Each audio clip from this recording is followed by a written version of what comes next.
अरविंद कुमार जैन जी, तमाम ऐसे सबूत मिले हैं इस संगठन के कि आतंकी कई घटनाओं में शामिल हुए। उसके अलावा ऐसे कई दस्तावेज मिले हैं कि 2047 में जब देश अपनी 100वीं सालगिरह मना रहा होगा तो भारत को तब तक इस्लामिक राष्ट्र बना देना है। और आज जब 5 साल के लिए बैन लगाया है सरकार ने, तो किस तरह से देखते हैं इस कदम को? मेरे विचार से यह कदम बहुत पहले उठा लिया जाना चाहिए था। और इनकी जो इस प्रकार की गतिविधियां हैं, ये केरला में 10 साल से ऊपर हो गया। हम लोग भी सर्विस में रहते हुए और रिटायरमेंट के बाद भी मैं इनको फॉलो करता रहा हूँ। किस प्रकार से वहाँ पे किलिंग्स की गई हैं, किस प्रकार से वहाँ पे ट्रेनिंग कैंप्स चलाए गए हैं, किस प्रकार से वहाँ पर परेड्स ऑर्गेनाइज की गई हैं, किस प्रकार से जो है वो देश के विभिन्न राज्यों में इनको जो ट्रेनिंग देते हुए लोग पकड़े गए हैं। प्राइम मिनिस्टर के ऊपर जो पटना की मीटिंग में अटैक प्लान किया गया, इससे बड़ी कोई घटना नहीं हो सकती है।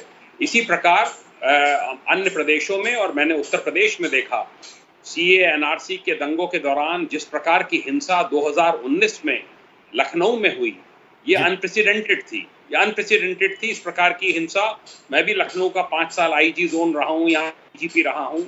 इस प्रकार से इतने शॉर्ट नोटिस पर इतने लोगों को एकत्र कर लेना और इतनी हिंसात्मक भीड़ का होना, वो भी वैन्स को आते ही फूंक देना, मीडिया की जो मिला रास्ते में, पब्लिक प्रॉपर्टी, प्राइवेट प्रॉपर्टी, उनको फूंक देना, ये। और इसके बाद भी कई इंस्टेंसेस ऐसे हुए जिनको लेकर उत्तर प्रदेश सरकार ने पीएफआई को बैन करने के लिए मांग की थी। पीएफआई के बैन की मांग सन 2019 से चल रही है। और मेरा तो ये मानना है कि ये बैन जो लगा है, ये थोड़ा लेट आया है। ये मुस्लिम्स के ऊपर बैन नहीं है, ये गलत इसका इंटरप्रिटेशन किया जा रहा है।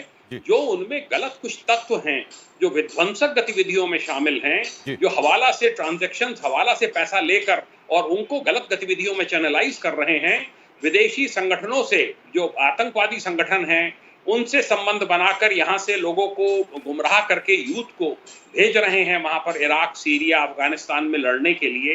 ये केवल उन चंद व्यक्तियों के लिए ये बैन लगा बिल्कुल है। अरविंद कुमार जी को आपने सुना, यास्मीन जी, हालांकि आप हाथ उठा रही, मैं आपके पास आऊंगा, लेकिन देखिए उन्होंने कहा कि ये बैन मुस्लिमों पर नहीं है, लेकिन कुछ ऐसे असामाजिक तत्व हैं जो इस तरह की गतिविधियों में संलिप्त है। मैं आपको एग्जाम्पल के साथ बता सकता हूं कितने सारे ऐसी केसेस हैं जब इस तरह की वारदातों में, इस तरह की घटनाओं में वो संलिप्त थे। उसका पूरा ब्यौरा है मेरे पास। मैं जरा सुंदुस आपके पास आना चाहूंगा। देखिए अभी रिजवान साहब ने कहा कि सुंदुस क्यों है आज इस डिबेट में, तो वो इसलिए है क्योंकि देखिए ये जो कुछ हुआ है, पीएफआई पर बैन 5 साल के लगा है, हिंदुस्तान हमारे वतन में लगा है, तो कह रहे हैं कि उनको क्यों, लेकिन इसलिए क्योंकि पाक कॉन्सुलेट जनरल है वैंकूवर में, वहां उन्होंने बाकायदा अपने ट्वीट पे टैग किया है ह्यूमन राइट कमीशन को, उसके अलावा यूएन जिनीवा को उन्होंने किया है। तो इस बात को लेकर लग रहा है कि एतराज पाकिस्तान को किस बात का एतराज है?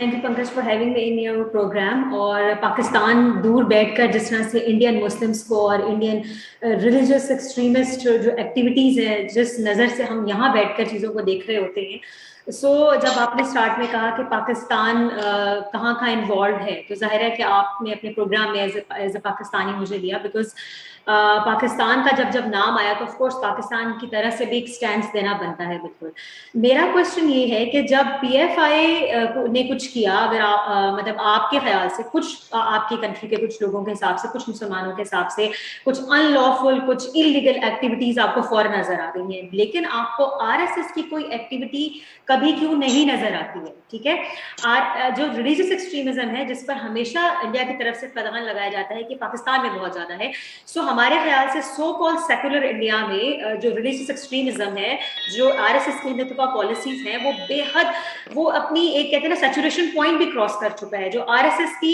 एक्सट्रीमिस्ट हिंदू पॉलिसीज हैं जो बहुत ज्यादा है, मैं अभी तक भी वो इंसिडेंट्स नहीं भूल पाती हूँ 2016-17 के, जब एक इंडियन मुस्लिम बॉडी बिल्डर को इतनी बुरी तरीके से कत्ल कर दिया गया, जब खवातीन को एटीएम्स में जाकर वो फुटेज आज तक भी मेरे माइंड में बिल्कुल फ्रेश है। तो जो हिंदू एक्सट्रीमिज्म की तरफ से जो एक्टिविटीज आती हैं वो क्यों अनलॉफुल या इलीगल करार नहीं दी जाती हैं मिनिस्ट्री ऑफ आपकी होम मिनिस्ट्री की तरफ से, जो है वो एक्टिविटीज को क्यों नजरअंदाज कर दिया जाता है, जबकि जो एक पॉपुलर फ्रंट ऑफ इंडिया जो मुस्लिम माइनॉरिटी राइट्स की ऑर्गेनाइजेशन है उसके खिलाफ अगर आपको कहीं से कोई पॉइंट मिले जिसकी जस्टिफिकेशन भी पूरी तरह ना हो गई हो तो उसको सेकुलर स्टेट में जो है बंद कर दिया जाता है, वो भी पूरे 5 साल के लिए, लाइक वो अपने डिफेंड भी ना कर सके। तो ये ड्यूल पॉलिसी इंडिया के पार्ट पर कब तक रहेगी और ठीक है, क्यों आप अपने माइनॉरिटी राइट्स आपको हम जवाब देंगे, आपको सुंदर जवाब देंगे। जरा मैं एक मेहमान हमारे साथ और है, जरा उनके पास चले जाऊं, मैं आऊंगा आपके पास। आसिफ रमीज दाऊदी साहब, आपके पास जरा मैं आना चाहूंगा, आप क्या कहते हैं ये जो 5 साल के लिए बैन लगा PFI?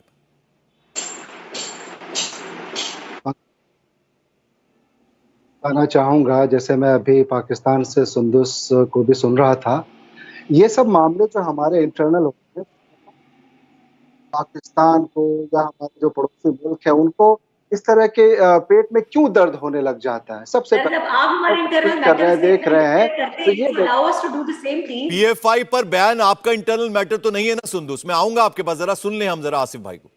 आसिफ साहब बोलिए आप प्लीज आप दीजिएगा, अगर बीच में बोलिएगा तो फिर मजा नहीं आएगा। जी, आप बोलिए। देखिए, आप अगर पाकिस्तान में आप खुद अपने मैटर्स को खुद ही सुलझाने की कोशिश कर ले तो शायद वहां के लोगों की जिंदगी बेहतर हो जाए। तो आप प्लीज, जो लोग भी ऐसे ट्वीट्स कर रहे हैं और इसमें आग लगा रहे, घी डाल रहे इसके अंदर, वो प्लीज ना करें। उससे हम जैसे लोगों को और हमारे जो हिंदुस्तान में रह रहे मुसलमान लोग हैं, एक बड़ी आबादी जो खुशहाली के साथ रहते हैं, उनको किसी भी तरीके से इस तरह की हरकतें ना करें जिससे और भी ज्यादा हम दागदार हो जाएं।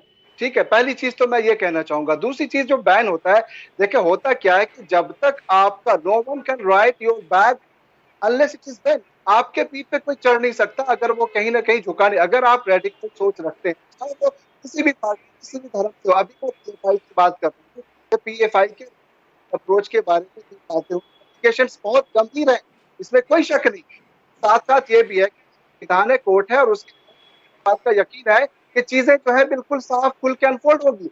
अब इसमें कुछ लोगों का तो ये कहना है कि ये बैन हुआ, क्यों हुआ, किससे हुआ, तो नेशनल इंटरेस्ट जो होता है ना वो बहुत बड़ा होता है।